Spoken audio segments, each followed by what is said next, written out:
Hi there, this is a trap in an irregular variation of the Spanish, and it's called mirroring the Marshall as it bears similarities to the mainline Marshall gambit, but as we will see it's much more favourable for black. After e4 and e5, knight f3, knight c6, Spanish with bishop b5, a6 driving the bishop back to a4. After knight f6, here white tries queen e2, defending the pawn on e4 rather than the more standard castling. Queen e2 is similar to the wall attack which white employs usually after bishop e7. Well, black can try b5, hitting the bishop, driving it back to b3.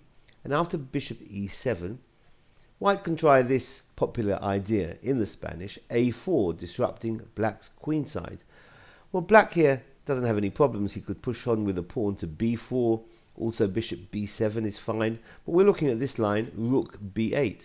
And after white trades pawns, a takes b5 and a takes b5, castles and castles, here white tries c3. White could have tried d4 immediately, but c3 is intending d4 and to be able to capture on d4 back with a pawn. So after that move c3, black can try the Marshall-like move d5, which is a gambit. And here if white goes for the extra pawn, white's in trouble. Well, white gets the extra pawn with e takes on d5, and after knight takes on d5, white can take that pawn on e5. White's a pawn up, but black here has got a fantastic initiative. First of all, knight f4 hitting the queen. And after queen e4, knight takes on e5. We're in a key position where white is close to losing in every variation. Let's have a look at some of them. We'll start with queen takes the knight on f4. After queen takes on f4, black can drop the knight into d3, and white's pieces are very tied up and the queen is extremely uncomfortable. After queen g3, doesn't really have too many good places to go to. The queen's going to get hit almost anywhere she runs to. So after queen to g3, the bishop's going to move to d6, hitting the queen, and then if queen e3, for want of a better square, the rook's coming into the game, rook e8, and the queen is really harassed, with an amazing initiative here for black. So instead of queen taking on f4, how about queen taking on e5? Well, that's going to allow bishop d6 hitting the queen, and after queen e3, we might see here bishop b7. Fantastic diagonal, hitting the pawn now on g2. And after f3, the knight can jump into d3. The threat now is bishop c5, which is going to pick up the queen. After king h1, queen h4 is threatening mate on h2. So after h3, queen g3, jumping into the hole on g3 with a mate threat on h2, with a fantastic initiative here again for black. Black is winning. I think the queen will have to drop back to g1 to defend that.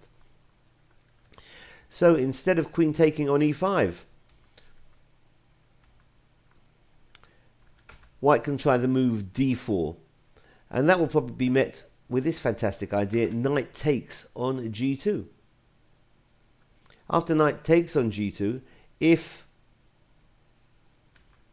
d takes on e5, then we've got bishop b7 hitting the queen, and if queen g4, the knight moves back to h4, bishop d1 to take control of the f3 square which was being threatened by the knight and the bishop, and queen d5 threatens mate on h1 with a winning game for black. After knight takes on g2, what would have happened if king takes on g2? Well, if king takes on g2, then it would appear the knight would drop back to g6. That's extremely strong for black. And if white would play a move like bishop e3, then bishop f5 is amazing for black, because if queen takes on f5, then knight h4 is picking up the queen, check and queen. And the best after bishop f5 that white could do would be to move the queen to d5, offering a trade of queens, which would be met with bishop d6 And again, fantastic position here for black. If again after knight takes on g2, white was to play queen takes on g2, then black would be winning after the rook lift, rook b6, intending to switch the rook over to g6, which will be picking up the queen as well. Fantastic position for black.